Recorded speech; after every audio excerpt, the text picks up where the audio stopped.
I have heard that there are people in my community, in the Indian community, that are swingers. And they put their like keys into a bowl at the end of the night and they'll pick up a set of keys and whoever's keys they pick up, they'll go to that person's house and, have a great night. What's so interesting about that to me is that, especially from people I know who are like Indian, and I don't know who these people are. I don't know if this is a rumor and I don't know if this is a joke, but like someone told me once, like, did you know that like people do this? And, It like, exists. And I know that some people do that in real life. So I was just like, I kind of would expect it does. I kind of watched this show on Channel 4. I think it was called Swingers. Yeah, it was called Swingers. Or Open House. Oh, I haven't watched that. It was called Swingers. And I remember watching it thinking, oh my God, I cannot believe that like these places and houses and hotels exist. Yeah. So then when I was told about this key story, I was like, oh my God, I can't believe that exists. Now, I know a lot of people would be mortified, right? If they were kind of caught doing this stuff. Like, I don't think anyone would openly say it. But what's interesting to me is that people want to participate, which is why I wanted to have this conversation with you, because I do think that you are right in some way that there are people who really want to break free, right? Yeah. So talk to me a bit about swingers and talk to me the difference between swingers and sex parties. It can be different, but it can also be intertwined. Okay. So there are swinger sex parties where they would like couple up or like swap but okay, let's start with swingers. Swingers also have a different sign. If you ever see it, it's upside down pineapple. Outside the house. Yeah. So if they have like a pineapple outside their house, or even like in the house, if they have like furniture or decoration that's like upside down pineapple, they're swingers. Oh my God, I have a pineapple in my family home. They're swingers. No. We have a pineapple in our house and the lid broke. So like the top, well, I don't know if it's upside down still, but the lid broke. Oh God, I'm going to check when I go home. Well, your parents are swingers. Congratulations. This is how rumors start. Yeah.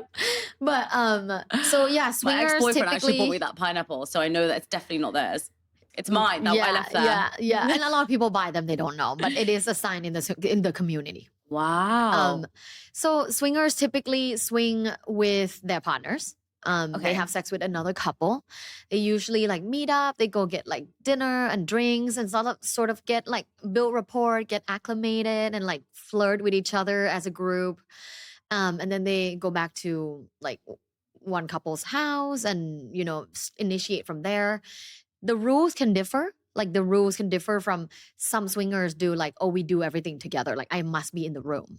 Like if you're going to play with that girl, I must be in the room. But some swingers also don't do that. They're like, okay, like me and this guy can be like getting a drink. We can be making drinks in the kitchen, at the bar, and you and the woman can like go to the bedroom first and get started. Like some people do that. So many different variations of rules, whatever you feel comfortable with. Because at the end of the day, whether they're swingers, poly, or just monogamous or E&M, in the E&M community, it's all about communication and consent. All about communication and consent. Huge in consent. Everyone talks about everything up front and they still check with their partners throughout the night. Right. Yeah, lots of checking. But can that all get blurred? Because I have had a friend, by the way, who has has got blurred. They were drinking and she said, are you okay with this? And he was just like, I can't remember what happened exactly, but there was a miscommunication. Then he was really annoyed because he said he wasn't okay with it. And she was really annoyed because she thought that it was. And then they broke up. So that can get a bit blurry, no? Yeah. And just like the way monogamous couples have miscommunication all the time and fighting all the time and bickering all the time, like the same thing. Non-monogamous people also do that. At the end of the day, it's not about the relationship type, is it? It's about the communication skills of the people. True. If you're in a non-monogamous relationship, you really need to up your communication level because it needs a lot of communication and affirmations and things like that. Now, sex parties can be similar to a swingers party where it's sex parties just for couples, but then there's also just sex parties for everyone. And let's say I went to one recently called Dominion Vita, and it's in London, it's in the city. It was actually hosted at Proud. beautiful like clubs. So when you walk in, the first room is like the club room. So there's a DJ, people dancing, there's a bar, people get drinks. And then when you walk inside, there's an orgy room where like people have sex and you can have sex with just your partner. You can also like try to seek if you can consensually initiate sex with other people. And then there's also an exhibition room where you have sex and like people can watch and they film it and they send the video to you because you love to exhibit. Stop it. But then, like that video can go anywhere, no? People can like put it on so that video OnlyFans. is just for that person. How do you know? Can't someone just take out their phone and film it? No. Yeah, that's a big part that we should talk about. Oh. No phones at sex parties ever. Oh. Yeah, no phones. So, some companies like Kinky Rabbit, they will lock your phones outside. Like they literally have like a phone lock outside before you enter the property. Some companies do like the unremovable block on it and then they click out when they leave. Some do like stickers on it. But no phones ever at sex parties. Yeah, that's why you don't really see footage, or else you would see them everywhere. No, but you don't. Yeah, I had sex right next to a really big Hollywood star in LA, and of course, like I tell people like it doesn't matter. There's no phone. There's like no proof. But that's the beauty. I can't tell you. You can tell me after though, can't you? Maybe. Okay, off camera. Yeah. I'll tell you all later. A really tall guy. If you subscribe, I'll tell you. Have you ever seen somebody who has said they were in a monogamous relationship at a sex party? Yeah, lots. What happens then? Even when my partner and I were monogamous, because we open and close depending on the time. Oh, really? Yeah. Okay, that's interesting. Talk to me about that. So when we first met, we were both non-monogamous. Like I was non-monogamous already, and I would tell him like, here's my life. Like, look it up. Yeah. And he loved it and wanted to participate in it, wanted to build a relationship together. And there's so much love between us and interest. So we did that. But then the first like year and a half, we were monogamous. So we closed it. We're like, let's not see other people. Let's not have sex with other people for now so that we build a really strong foundation. And then we started going to sex parties after like a year and a half of being together. So we took the time to just be together. And then we explore sexually when we're ready. Do you think that was important to do that? It can be. I think it was right for us, but it's not necessarily for everybody. Some people are way more seasoned than us. Like I know people in their late 40s that have been non-monogamous since they were like 25. So they're way more experienced emotionally, mentally, right? Like, yeah, like I'm still, intermediate level. I'm sure, if one day we decide to like have children, we'll close it for a while to build that like little nest. And then when we're more free, have more free time, then we'll like explore it again. Yeah. But yeah, there are a lot actually of monogamous couples at sex parties because they just want to go for vibes. They want to go watch. What would you do if it was one of your friends and you knew? Love it. I mean, a lot of my friends have seen me have sex. No.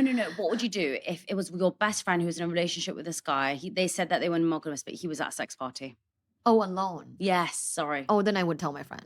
Yeah, because I'm saying like, have you ever experienced that story where it's like, oh gosh. Oh, not a couple. Fine, no, not a couple, yeah. Oh, no. Because that would be like quite scary and that would be a betrayal. Yeah, it'd be a betrayal. Unless you told them beforehand. Unless you're like, hey babe, I want to go to this sex party. I'm not going to do anything with anyone. I just want to go see it. Then fine. It's communication and trust, right? What's your opinion on porn? Because it's the same thing, isn't it? Or is it not? What do you mean? Like going to a sex party and watching someone or watching porn. Is it the same thing or no? It's not? No. Oh my God. Sex parties are amazing. Like they're Why? so erotic, and it's like something about being face to face and in a space with people having like raw, passionate, hot, multi-orgasmic sex. It's incredible. It's so much better than porn. What's the difference? It's in real life. Like if someone's fucking right here, right now, wouldn't you think it's different? Don't know. Not sure how I feel. I'd be like dying. Luke. I really want to ask you, if someone's watching or listening to this right now and they're thinking, I really want to have a conversation with my partner, but I know that they're not open to it. But I love them so much. But I know that they're going to say, nope, this is not for me. What should they do? They should get a non-monogamy coach. Oh, it is hard to have this sort of conversation by yourself, especially if you've been traditional for a long time. This change is a big change. And whenever we have big changes in life, we hire people to do it, right? Yeah, of course. So yeah, why not get, when I started my business, I hired a business coach. So when you want to start a non-monogamous relationship, or restart, I guess, your relationship, why not hire a non-monogamy coach? What would you say you're a non-monogamy coach, right? Mhm. What would you say to someone who just can't push past the stigma or the judgment or the fear of losing everyone that they love in their life because they want to have a non-monogamous relationship? Mhm. I really would encourage them to work through and audit the people in their lives that they would lose from for them for being authentic, happy, and fulfilled. If they don't want Mm. you to be authentically you, happy and fulfilled, do you want them in your life? But what if it's like your mom, your dad, your brother, your sister? Sometimes people lose those people. And it's hard to say. It's hard to say, especially Asians. Like we're Right. tight family unit. Yeah. But if your parents have these strict limiting belief about how relationships should be regardless of your own mental health and wellness, maybe they don't deserve to be an active part of your life. But what if then you're going to be totally alone? You're going to have zero and no You one. won't, because you'll meet so many friends, and friends are your family, like the family that you Mm. choose. You meet so many people that are supportive, that are loving, that just want you to thrive and without their own judgment on you.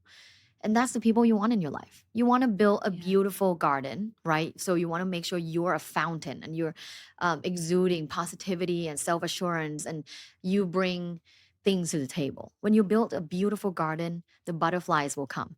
I have Yeah. amazing, incredible people in my life, and I curate it that way. There's no Mm. negativity that's like, I mean, of course, you can have a bad day and you will Of vent to me and I'll course. be there and support you. But I make sure that I only build this garden and the butterflies, and I protect it. So it's the same thing. If you become non-monogamous, you realize like, oh shit, I am non-monogamous. Now that I've listened to this, I do have these tendencies and I Yes. want to live my truth and be more authentic. And if you feel like you'll lose your best friend, or then they're not your best friend. Your best friend would be tolerant and just want you to be happy.